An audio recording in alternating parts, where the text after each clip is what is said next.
Great. So welcome, everybody. I'm State Representative Linda Serrato. I represent the South Side of Santa Fe. Thank you, everyone, for joining me this morning. Just to let you know how it's going to work, I'm going to walk through a little bit about what we're expecting this session in terms of, virtual COVID virus, stuff like that. A little bit about the budget process at this point. Some more about capital outlay, which is due today at 3 p.m. I'll talk a little bit about that. In some of my other meetings, junior money has also come up as well. And so I'll talk briefly about that as well. The governor's agenda, what we're still waiting on that. And then I'll end with what I'm working on. And so I'll try to get through that fairly quickly so that we have about 20 or 30 minutes left for questions that I may not have covered. And otherwise, feel free to use the chat or if, and I'll have it open right on my other screen. So if anything does come up, just let me know. And so to kick off, one thing I just want everyone to remember, and I'll put it in the chat as well, is that one of the best parts about the New Mexico Roundhouse is that it is probably one of the most community oriented, I would say, state capitals in the nation, 6395. And so this is your capital. So if you have questions, if you have, funding requests, if you have a bill that you don't know if I've seen or not, please get in contact. That is my cell phone. So please feel free to text me. Please don't call me at 4 a.m. Those are all things I would appreciate. But, it does help me, especially just to hear directly from all of you where you stand on various issues. So always feel free. And again, text is sometimes easier, especially in the heat of session. And even now, I really appreciate our district and our city and our county. A few things I'll say is that one, we work really well together as a delegation at all levels. So we communicate a lot. Two, also as community members, I think you all understand that I'm here to serve you. And so I've been very lucky that people have been very, vocal about what they want, but not overly rude about it. I think people are very understanding that we work together to make it better for our state and our city. Unfortunately, as we all know, the Omicron variant has come to New Mexico. From, I believe it was yesterday, they estimated that about 60% of COVID cases are Omicron at this point. And so I do anticipate there will be a virtual element to the legislature. I've heard various rumors about that. Even if we are in person, any person that comes into the Capitol is required to either be vaccinated and boosted and have that the appropriate documentation of that, or be tested before they come in. So those are elements that we're putting in, but I do expect there will be a virtual option as well. I'm very lucky. I represent Santa Fe, so it makes it a little easier to go back and forth for me as well, but it is something we're watching closely. I also want to mention that, I know there was, you've all probably seen in the newspaper, the concerns about ending the local government's land grants and community affairs committee. And I just want to give you guys a quick update on that. So I was the vice chair of that committee. The chair resigned, and in his resignation letter, he recommended that committee be disbanded. And so it was. And yesterday we had a very productive meeting, I would say, with a number of acequia leaders, of land grant leaders, from across the state, really. As some of you know, that I worked on now Senator Ben Ray Lujan's official side in his natural resources committee. And so I worked a lot with the land grant folks and the acequia folks. And so, it was good to see some folks. Again, we were spread out. They expressed their concerns, and what I expect you'll hear today, if not tomorrow, I haven't had a chance to look if it's come out, but it will be replaced with a new committee called the Rural Development, Land Grants, and Cultural Affairs. And I think this is a really good change, to be quite frank, because the local governments element, that was typically what would take up a lot of our time, and it prevented us from getting bills that had a lot to do with land grants or acequias or those pieces. So I'm very optimistic that this is, this is the change that people have, that we're looking forward to. I'm hopeful. I anticipate I'll still be the vice chair at this point. So just so you know, that's looking like it's moving forward as well. So I'm glad to say that the land grants committee is not completely gone, and I expect you'll hear more about that later today. Great. So that was some of the basic stuff I wanted to go through. Were there questions about that? Cliff, you look like you have a question. Yeah, Could I just add to that? I saw I think the speaker put out a press release. So those that are interested in local government issues, I understand that function has transferred to what used to be the state government elections and Indian Affairs Committee. Now it's called the Government Elections and Indian Affairs Committee, which I assume means that state and local government bills will be referred to that committee, which has been chaired by Representative Georgine Lewis. I assume that will continue and be confirmed during the organizational part of your first meeting on Tuesday. That's what I anticipate too, Cliff. Thank you for going. I hadn't seen the press release come out yet, but I'm glad you mentioned that. Yes, that should be the case. And from my understanding, we should be getting bills from agriculture, and they should be getting our bills as well to make sure that those traditional land elements are included in these larger agricultural bills. Nat, you had a question? Hang on, I'm just trying to lower my hand since you called on me. Thank you. I have to jump off at noon for an international meeting on IPV and DV, or intimate partner violence and domestic violence. So I know this is a little out of order. Sorry, Clifford. Just wanted to bring up my points so that I don't miss them. I'd like to continue the focus, although I know it may not be in this 30-day session, but I think we're always responsible for priming the pump for what's to come.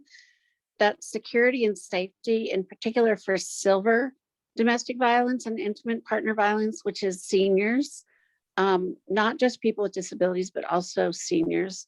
Access to behavioral health services, access to senior sexual assault services, that we make improvements on our CAP, or confidential address program / safe at home address program that's through the Secretary of State's office. It's been very difficult for a variety of entities to accept that program. Disability and aging have many co-occurring conditions, and that safety plans only really work when the enforcement and access to those safety plans leads to some kind of compliance. And the safety plan is just kind of, it's like a cheesecloth grid. Each safety plan has a segment of it that can be slipped through by a perpetrator. And that perpetrators are usually perpetrating because they have had some other trauma-informed experience that leads to their behavior, and then becomes victims, and it's a never-ending cycle. And that we really need to do more to be sure that the services that are providing supports provide their supports from trauma-informed training. And that trauma-informed training also includes relocation trauma, and that can be the refugees that are joining our community, all the way to any kind of marginalized population. As we face the rollout of 988, we really don't have the crisis response teams to be able to support that well. And we can work on that in a collaborative manner, and that we always remind ourselves that communication is different for different parties, and we make an inquiry at each juncture where we're trying to provide support, that we have effective communication strategies and effective cultural competency in terms of providing support. So thank you for hearing that out. And if anyone has any questions, either offline or online, I'm happy to work with them on that. Thank you so much. Nat, and if you could follow up with an email to me, that would be very helpful. I wrote down notes, but just to kind of give you an update on that particular piece. This past week and a half, the Lieutenant Governor and the Secretary of Aging and Long-Term Services Department had a series of meetings with representatives and of organizations and state reps and senators about aging issues. And so she does have, I will say, I am a big fan of Secretary Holtram Lopez. I think Katrina is incredibly aggressive about ensuring that our seniors are taken care of, and she's very smart and thorough. And so I've spoken to her about a couple of issues that have been brought to my attention, in particular, in-home private caretakers and ensuring there's some sort of regulations around that, as well as ensuring culturally aware and diverse dementia training for different communities, because we've seen that Alzheimer's and dementia in particular impacts communities of color, in particular Indigenous communities. So making sure that we have those considerations. Now that's a small chunk of behavioral concerns and others that you mentioned. So I'd love for you and I to have a meeting later on to chat through that so that I can also speak with the secretary and have a better understanding of how we can all work together on that. Thank you so much, Linda. One of the things that was frustrating about those meetings, which I attempted to attend, is they were promoted through Lieutenant Governor Howie Morales's Facebook page as an open platform from an open dialogue. And the participant speakers were scripted out and scheduled in advance. And so there was no way to jump in to make a public comment when the audience was there in order to hear it. So that was rather a very good beginning, but promoted in a way that was an open door. And then the experience of it for attendees was that it was a closed door and that it was kind of pre-selected and pre-programmed. Sure. And I think that's the place where some of the folks that need their voices to be heard the most begin to believe that their voice is not going to be counted when it's scripted. And so thank you for bringing that up. It's very useful to a certain degree, but not to the broader, larger audience that doesn't have a connection to get on the agenda. Thank you. Yeah, let's talk further because I'd love to hear more. And Julie, I think you had something as of this as well. Yeah, I just wanted to mention that the Alzheimer's Association is supporting the aging department's full budget. We are all sending videos in support of that. So we shall see what happens. Well, that's great. And that's actually a great transition into the budget. So fantastic. Thank you. So, and one thing I want to mention too, I believe the code is, Alt-Y is the computer hotkeys to raise your hand. I didn't know that until like a week ago. It's much faster than trying to figure it out on there. So just so you know, in case that's helpful to anyone. I want to kind of get into the budget, and as many of you've heard, the revenue from oil and gas was significantly higher over the past year, which is good for our budget. I may have different opinions on diversifying our budget and other things, but we do have a healthy budget at this point. And then in the special session, we moved a lot of the American Rescue Plan Act funds, those one-time funds, over to the general fund. And so now we're looking at a larger budget, which I'm sure you all have seen, about 9 billion or so. The good news is that at this point in the budget process, I would highly recommend, and what I'll do is I'll email this group afterwards, these links, because I don't have them up right now. Or if anyone else wants to pull them up, looking at you, Cliff. But the links to the LFC's budget recommendations and the governor's budget recommendations. That's where you're going to see really where the state of the budget is at this point and what the priorities are. And so I've been going through those.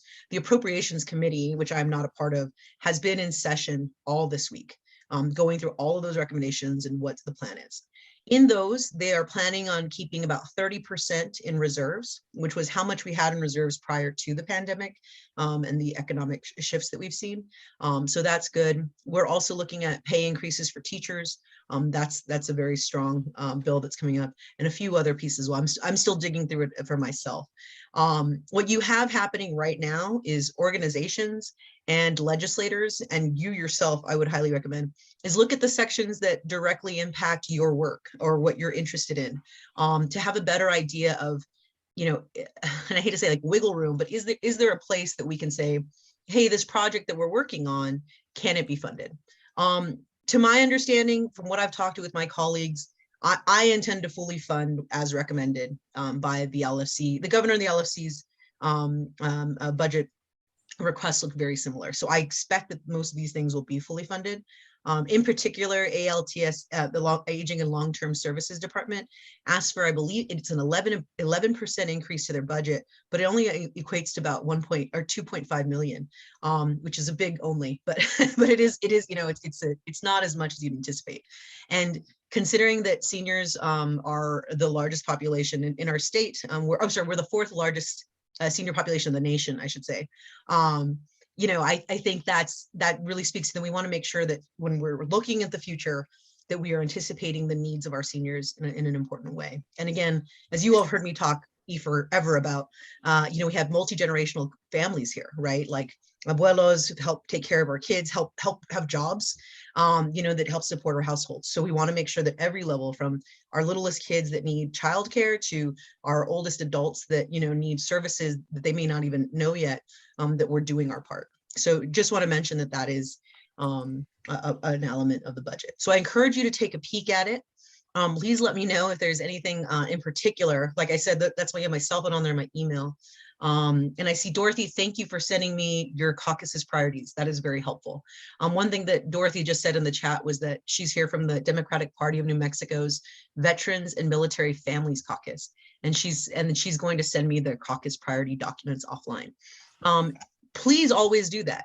You know, I love getting emails that say, "Hi, Linda, I'm Julie. I live in your district. And, you know, it's really important to me that these 3 things happen, or these 4 things happen," or just like Nat did. Just send me those emails or texts. And that helps me understand, especially during COVID, really the feelings and thoughts of our district. With that being said, in case some of you work with different organizations or, you know, especially nonprofits and what have you, the capital outlay requests are due today at 3 p.m. The application is online. It's actually fairly simple, and it's on my Facebook, but I'll make sure I send that around as quick notes. I'll send that around as well. They've improved it in one way that they will directly, you can mark which legislators you want to specifically see your projects. And that's very helpful, because before I would just look at everything, see what said Santa Fe, Airport Road, Rodeo, Jaguar, and say, okay, that's my district. You know, I want to make sure those things get taken care of.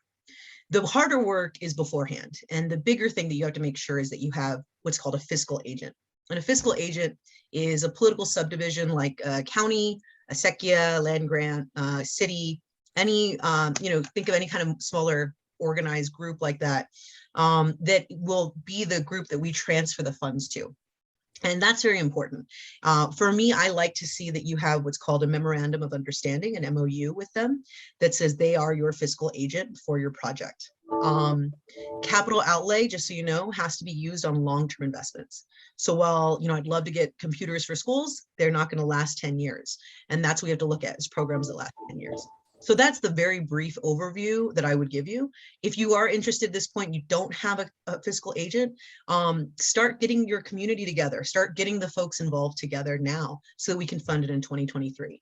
Because it's on top of your mind right now, so do it now. Actually, later today, I have a meeting with the community members that want to have a sewer line installed, you know, put in under their road. They're an annexation from the county and that never got a sewer line, and so they're holding, you know, their neighborhood meetings to make sure everyone understands what that process looks like. So it's never too early to start. Please feel free to use me as an ally. Again, reach out to me if you need anything as well. Finally, I've had a couple of meetings where junior money's come up, and I think, you know, people are still trying to figure out what is junior money. So essentially, after we pass the budget, after capital outlay's been distributed, the Senate Finance Chair and the House Appropriations Chairwoman get together and they say, okay, this is how much we have left over, if you will, that can be used on a variety of projects. And so then they distribute those funds to the legislators, to the Senate and the House in particular, was what I'm looking at. And I want to mention on both capital outlay and junior money, we get amounts assigned to us based on our seniority in the House, if we're chair people, all those pieces. So Senator Rodriguez, who I'm a big fan of, likely, I'm going to presume, I know actually will have a larger capital outlay fund amount allotted to her than I will as a freshman, as a House member. She has a broader area that she represents. So please remember to tell all of us, right? If you have a project on the south side of Santa Fe and I'm you, I would reach out to myself, Representative Lujan, who also represents a chunk of the South Side, and Senator Rodriguez, because she represents a big piece of that too. So always, you know, kind of look at who's involved. But for junior money, we'll likely, last year we found out about it about midway through the session. If you do have a project that you would like to be funded through junior funding, please get that. I would recommend sending it over about the second week of the session, once things have started, but we haven't gotten any word on these things. That way it's in our minds what you're interested in. And please send reminders because I don't know when I'm going to know. I don't know how much will come in the junior money. I've heard a rumor that it might be around 300,000. I don't know. I haven't heard how much will come through with capital outlay. So we'll see. But since I don't have those details, I definitely want to make sure that you're constantly in contact with me, letting me know what's a priority. Because the way I look at both capital outlay and junior money is it in my district? Is this a service my community members utilize? Children's museum or, outdoor recreation, things like that. And is it one of my priorities, right? So I'm a member of the New Mexico Hunger Caucus. So addressing hunger in our state, is it something that deals with that as well? So we just make sure to do that. And when you contact me or any legislator that you're working with on a capital outlay or a junior funding piece, feel free to ask us who else may be interested, because we all know who's the person who is very into spaceport, who's the person that's very into hunger, who's the person that's very into aging.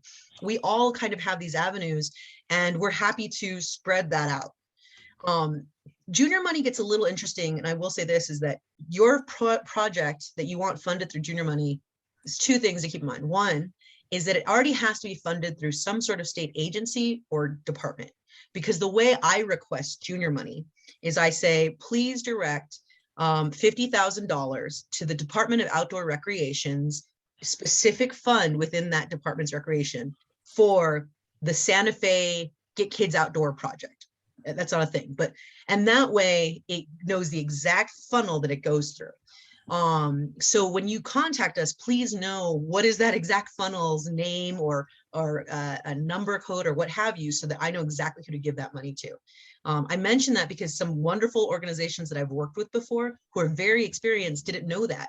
And so I was working with them literally up until the deadline to say, please tell me the exact thing, because I want to fund your amazing program. And it was just, hard. So if you come to me and say, hey, representative, this is a program that we have 10 Southside kids attending, or whatever, we help 11, Southside seniors on this project. We'd really love your support. It goes through this way. That's going to save both of us a lot of time. The other thing is to keep in mind is last year, and from what I understand in the past in general, they highly recommend that each project, every time a legislator, assigns these funds, that it's in $50,000 chunks, that it's not in smaller chunks. And so it really limits. So if, let's say I do that 300,000, 50,000 each, that's 6 projects. And there are larger statewide ones, which I'll come to in a second, that have started requesting these funds. And so last year, to ensure that happened, we literally had to go to appropriations, and they looked at our requests. They made sure that everything was assigned properly and that we had the right amounts. And if you had an amount less than 50,000, you had to have already talked to the chair or vice chair of appropriations, so they know why you requested 35,000 as opposed to 50. So please keep that in mind, that usually you'd say, oh, it's just a small project that only costs $6,000. Well, I can't fund that. And it's frustrating to me as well. So just so you know, that's an element of that too. I'm going to stop there because we just went over a lot of kind of the budget and pieces like that. Are there any questions about capital outlay, junior money, or the budget process? Cliff, you're good? Oh, you're on mute, Cliff, just so you know. Cliff, you're on mute. I just said it was the wrong finger, but I didn't mean that in the way it might have been interpreted.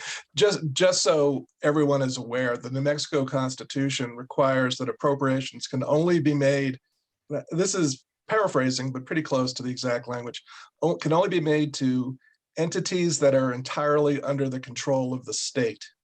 So it doesn't say a state agency, but it has to be an entity that's under the control of the state. And that of course, is to protect public monies from being appropriated to private entities. Same rationale that's used for what's called the anti-donation clause of the Constitution, Article 9, Section 14.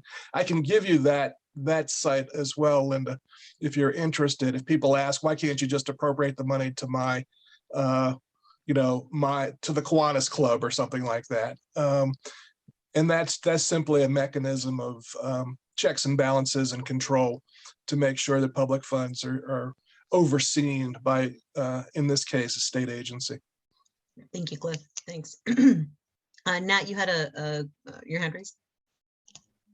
Thank you, Linda. Thank you, Clifford. Clifford, I wanted to ask you, would that, say for instance, Chainbreaker Collective as a local nonprofit registers a nonprofit in New Mexico, would that qualify under the statute, the regulatory statute?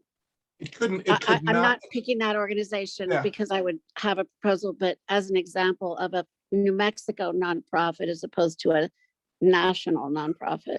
It's a good example, Julie, but it's not about, I think, was it Julie who asked it, or? No, Nat. Matt, It I'm was sorry. Nat. Hi, Okay. sorry. So the answer is that that is not, Chainbreakers is a nonprofit. It's not an entity entirely under the control of the state. We're talking about public entities. So monies can only be appropriated by the state legislature to a public entity. One of the favorites is appropriations to the local government division of DFA. If, for instance, it's going to benefit a county project or a city project. For nonprofits, it can go to whatever state-controlled agency typically works in that area. It could be a variety, but it can't go directly to a nonprofit. Now, Okay, if that so state real fast agency on that could- though, Nat, really fast. Yeah. If that nonprofit receives funding through an agency or department already for work that they're doing with that department or agency, you are able to fund that. So for example, Big Brothers Big Sisters, they work directly with CYFD on particular projects. And so Susan? Okay, thank you. Oh, Susan, just so you know, you're off mute, just so you know.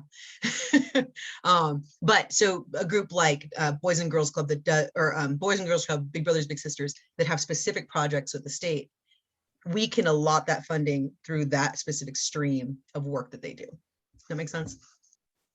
Okay, thank you. Thank you. Yes, I was just trying to further define for myself the umbrella factor in a 501c3 organization. Thank you very much. Of course. Thank you. No, it's To a both, good question. Linda.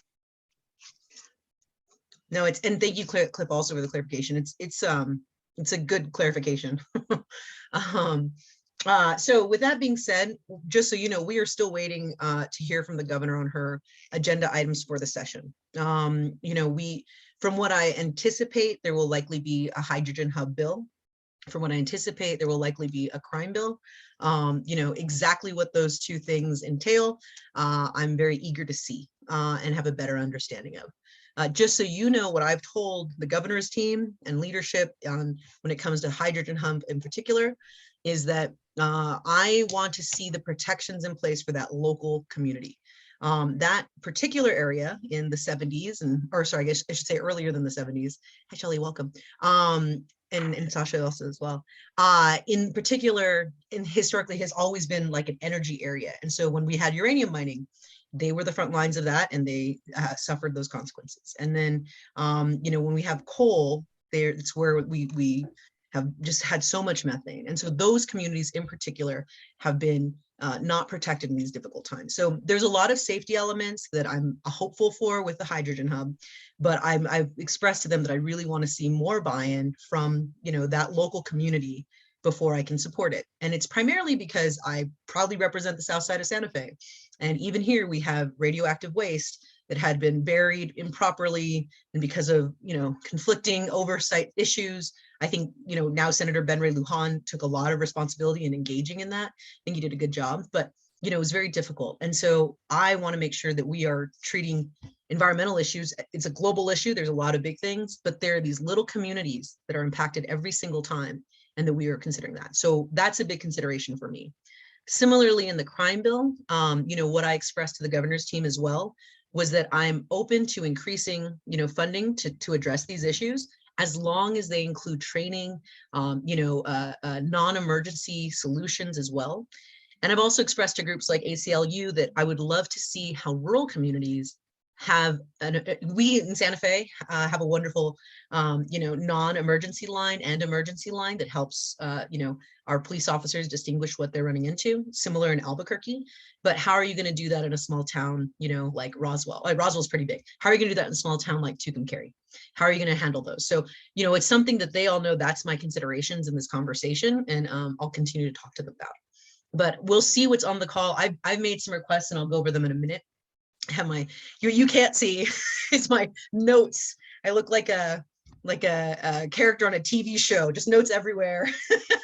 So just so you know, that's what's on my walls. But I'll go through some of the things that I'm going to be introducing over the next few weeks. For me, my goal is to get all of my requests in by this week so that they are fully drafted by the end of next week, and we get them through, or we see where they go.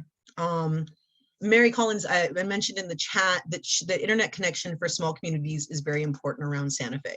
I highly agree with that. And I'm really been lucky to work with the women of the House that worked very closely with Senator Padilla on the broadband bill. And so what we're looking at is, how do you install those lines? How do you make that more fair and equitable around everywhere? So that's absolutely a big priority for, I would say, the House, that we passed this wonderful broadband bill. How do we make it work? So that's going to be an ongoing conversation. So I think that hits, and so let me talk a little bit about my priorities. I'll keep it quick because I want to hear more from you all in case there's anything that I'm missing. But I've already pre-filed a memorial for paid family leave, for the Paid Family Leave Act. And so I'm very excited. We have one running in the Senate. I'll be working with Representative Chandler as well.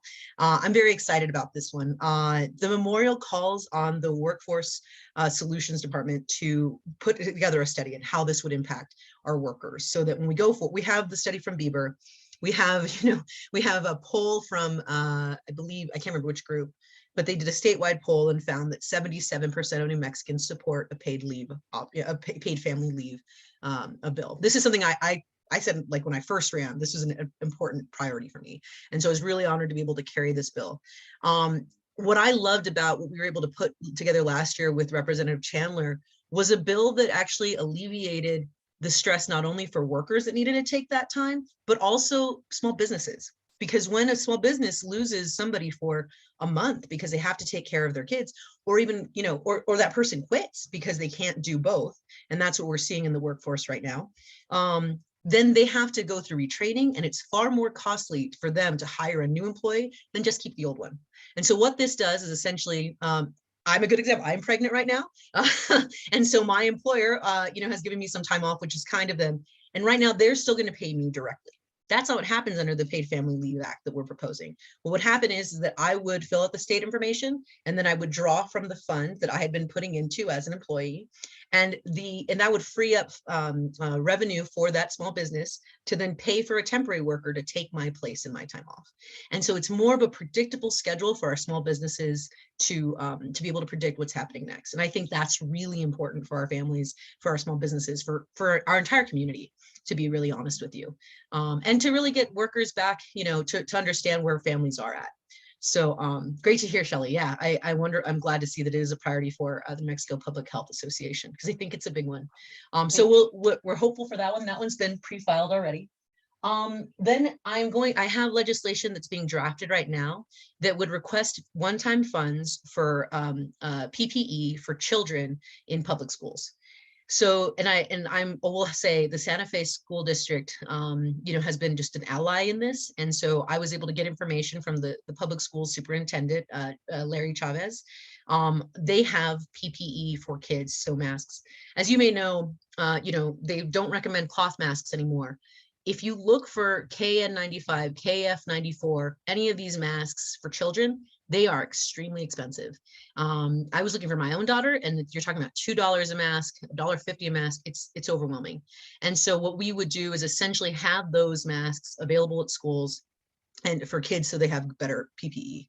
And I think one of the things to keep in mind is that, right at the same time, the state and the federal government are looking to increase testing, which is a huge element of this, because if you're not getting tested, then it increases the strain. And so anywho, that's what I'm hopeful on. And, what it looks like so far, I asked, the Legislative Council Services to price it out from what the Santa Fe one was fantastic. It was so thorough. I love our school district. But they, what I'm hopeful for is that they'll be able to get us an estimate. And I think it will come in like less than 10 million, probably potentially, knock on wood, less than 5 million for the statewide. So I'm hopeful that that's something that we can move forward. And yeah, so that's a big one. Then I have a few that are specific funding. Well, I'll get to those in a second. I'm also looking at doing a fix for the Work and Save program. So Work and Save is a program that was just passed a few years ago that allows private employees to invest some of their income in a Roth or IRA. So Roth or IRA is a retirement fund for folks, but it can also be used in an emergency. It can be used for a down payment on a home. It's actually a very good fund, especially if you're low income.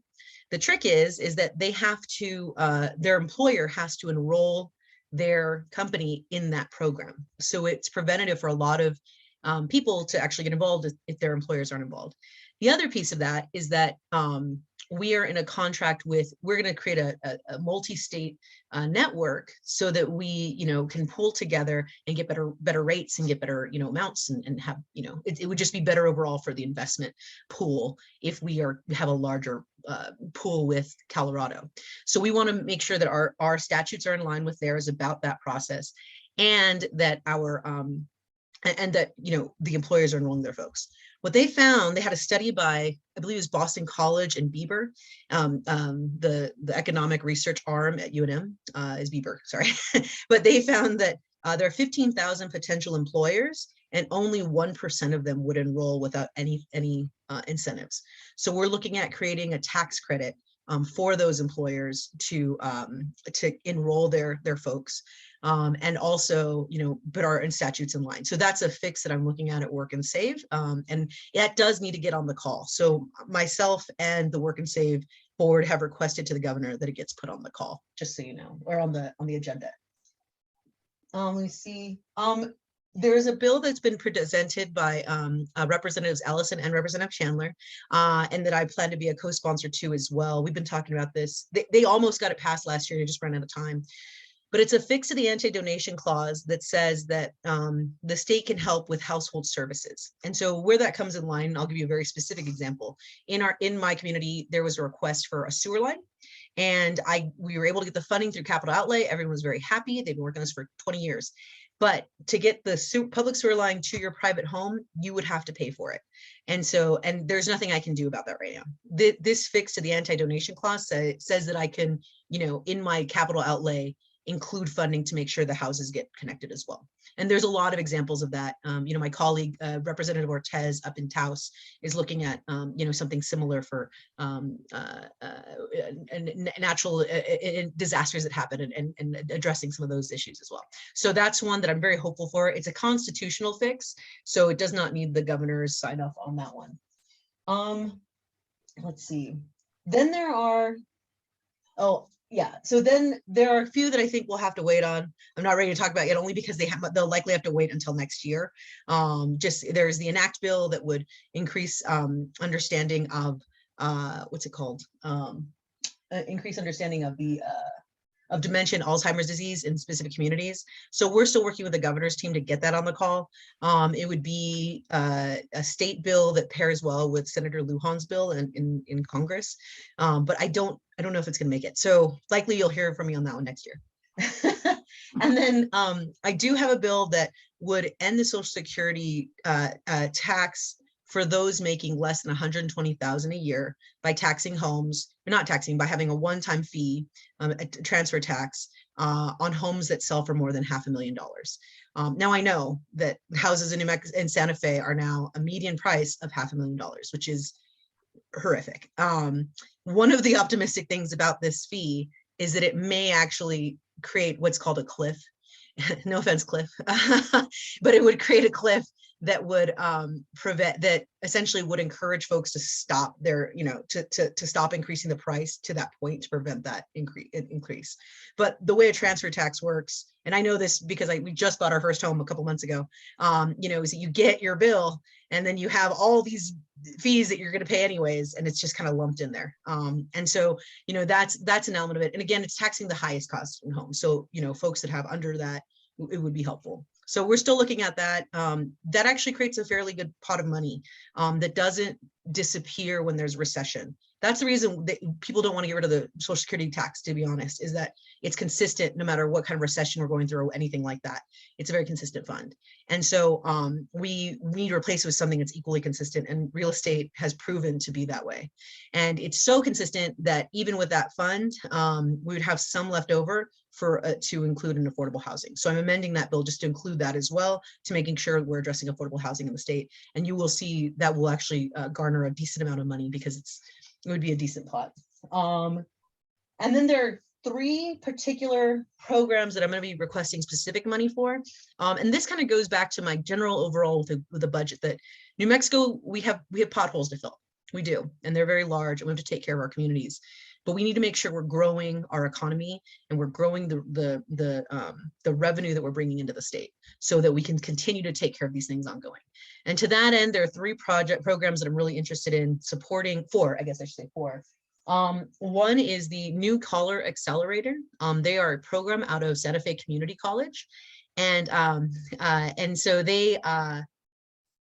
they are looking at creating an accelerator, an innovation center in Santa Fe to encourage entrepreneurs to come in and develop their ideas here. And they already have a wonderful 3D printing program that's they have requests for 1,000 employees out of that program, and they're not there yet. So they want to build that out really. And so that's a request that I'm looking to see how we can fit that into some of the budget recommendations that LFC has already recommended.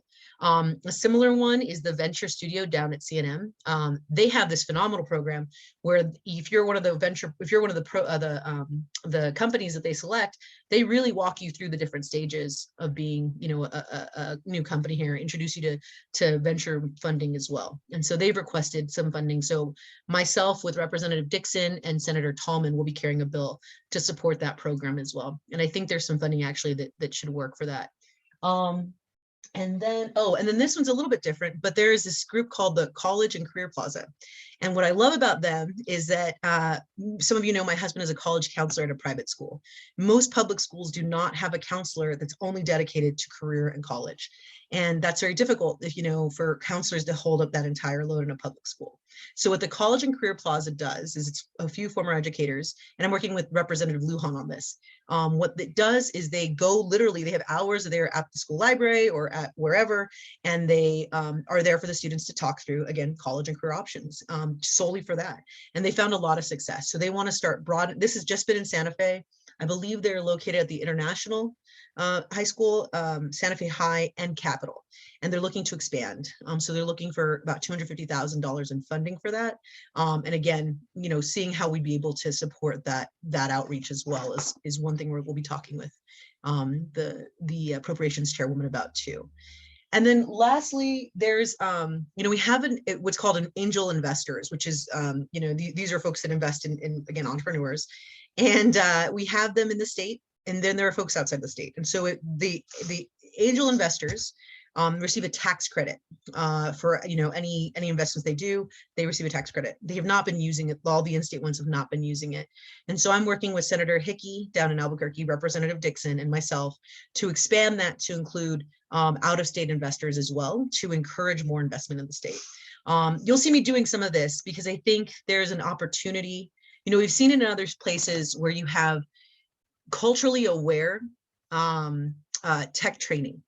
And I think that's really valuable in a place like New Mexico, where we have really talented, smart kids, smart adults that can get into these fields and do amazing things. But we have to make sure we're doing training that's culturally appropriate, that reaches people where they're at.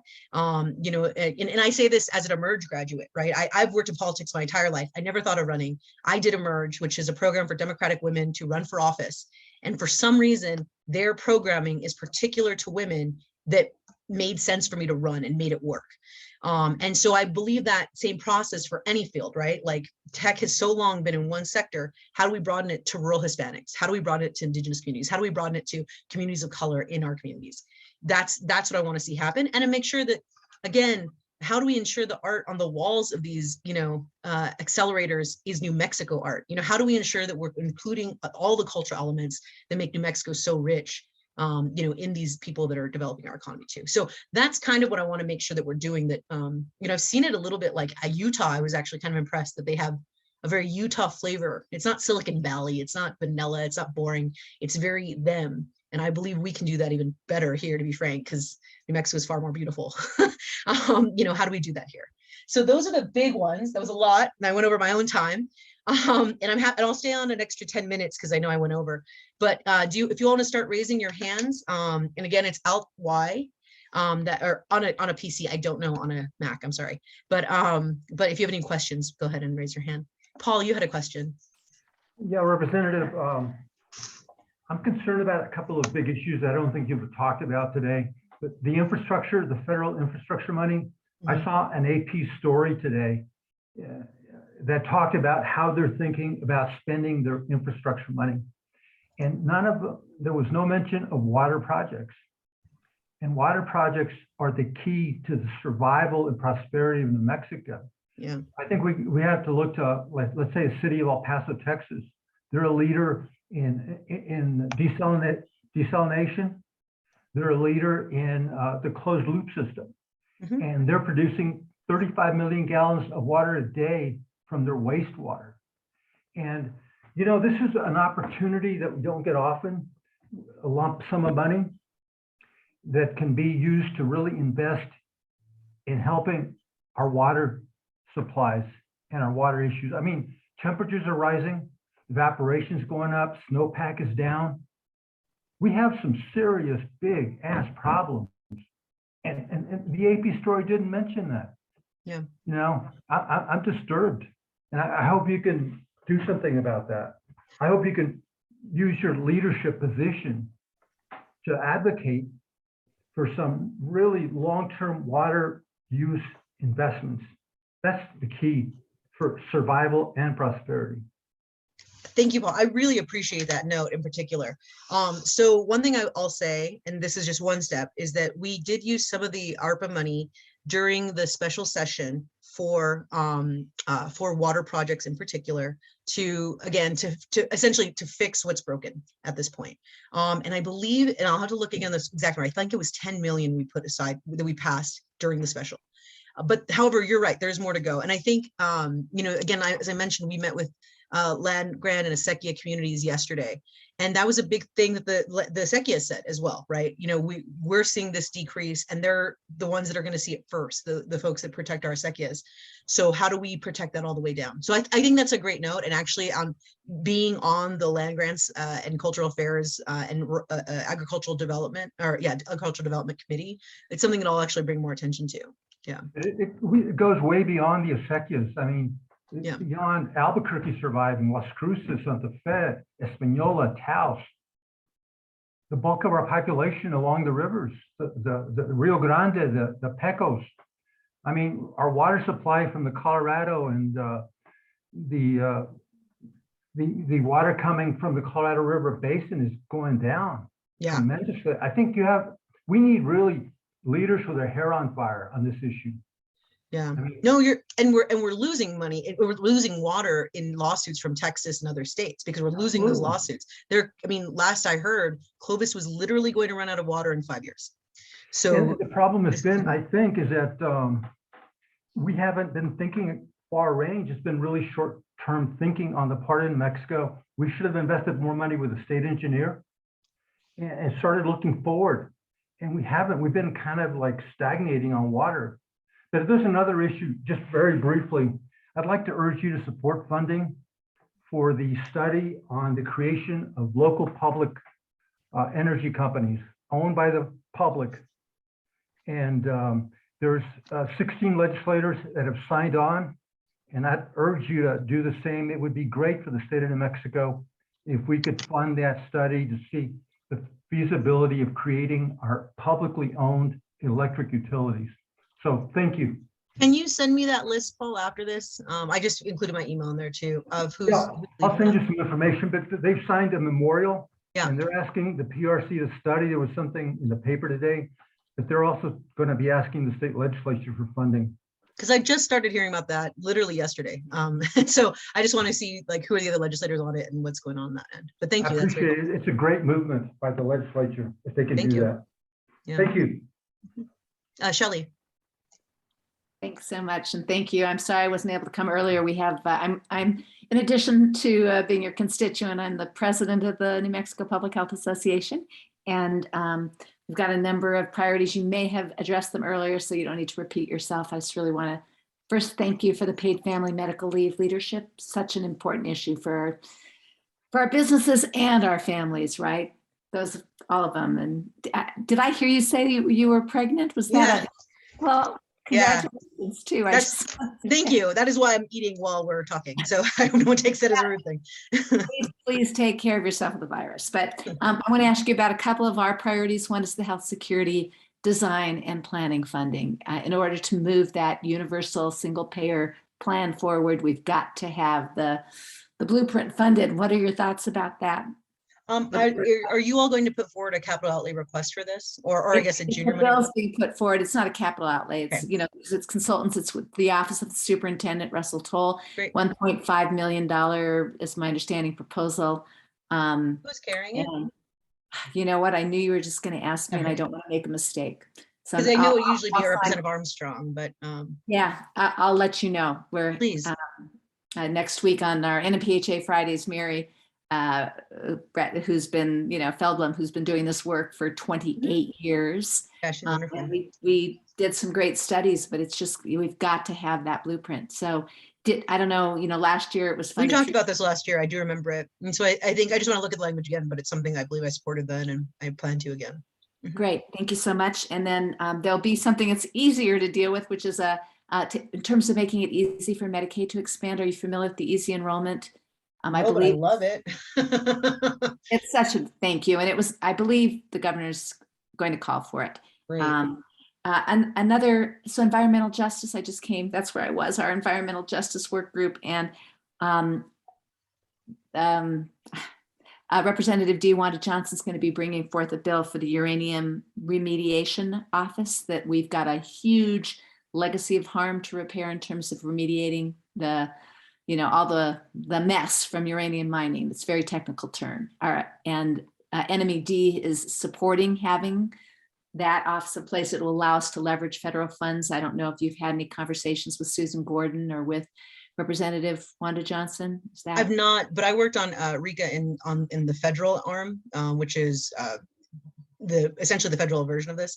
Right. So I'm let me know. Feel free to include that on your email just so I know where it's at. But I'd be happy to. I think let me just see. I would like to look at it before I totally confirm to it to anything. But What I hasn't been something I've been interested in, yet. Yeah, But, I always like to look before I say yes. So And just a couple other things to highlight, and that is a school-based health center funding. We have not yet come back to where we were, you know, 5 years ago when funding was cut. So we really are in a place, hopefully, I don't think it takes, you know, you're talking about PPE. Well, you know, we could say that mental health services for kids and behavioral health services for kids at school, I mean, that's like a lifeline, including in rural areas. So let me look closer. I was looking at the budget recommendations for LFC in particular on education because I was looking at the PPE element. And obviously it includes the pay raises that you all heard about from the governor, and which I think is great. But they also included another, well, and let me see how this gets read out. And they included another 15 or 20, I have to look at the exact amount, but a serious chunk to address the concerns brought up by Yazzie versus Martinez, specifically in remote learning, and that we haven't had testing. And so making those pieces more palpable. So in retrospect, they didn't mention anything about, you know, school-based health or mental health considerations, but let me look and see if that was included. Please. And then the last thing I'll mention is, again, it hasn't, it's on the verge, as I understand, the Harm Reduction Act. It was introduced last year too. And there's a pretty expanded way of looking for people on the call who may not be aware. Fentanyl strips that allow people to test for fentanyl. We've had this huge increase in overdoses. They are illegal. They're considered paraphernalia. And so it's called the Harm Reduction Act. DOH is really, you know, the governor supports it. any day, any moment, it'll be, as I understand, publicized, but it's going to take some work because the idea is not just to legalize the strip, which is what is today's deadly substance and harm reduction, but actually to allow DOH to set regulations that really will enable, if there's some new substance that comes on board that we need to test for, that'll be legal too. Because as much as we obviously want to do everything we can to keep people from using drugs, we want to keep people alive so that they can, get treatment and recovery. And I believe Representative Lujan is carrying that. She mentioned that at a Correct. meeting we're at. So yeah, well, I'd love to take a look at it. And if it's on the call, again, I'd be very interested in learning more about it. It was put forward last year. I don't know if you remember. Did you support it? I didn't, and I'm not sure. I don't remember off the top of my head, to be quite frank. It would not shock me if I did though.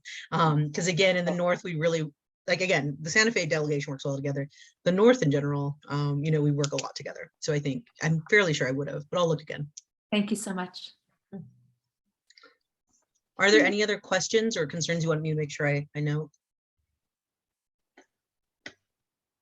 Linda, did you, anything too? Oh, I see your note here, Linda, thank you. Well, everyone, thank you so much for sticking with me. I know I talked a lot. You're all very patient and wonderful people. Please, I put my email address and my phone number in there again. As I mentioned, I'll post this again in case any questions do come up.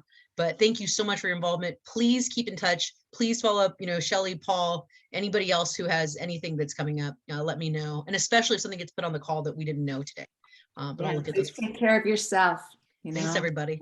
Have a great afternoon. We'll see you next week. Bye, folks.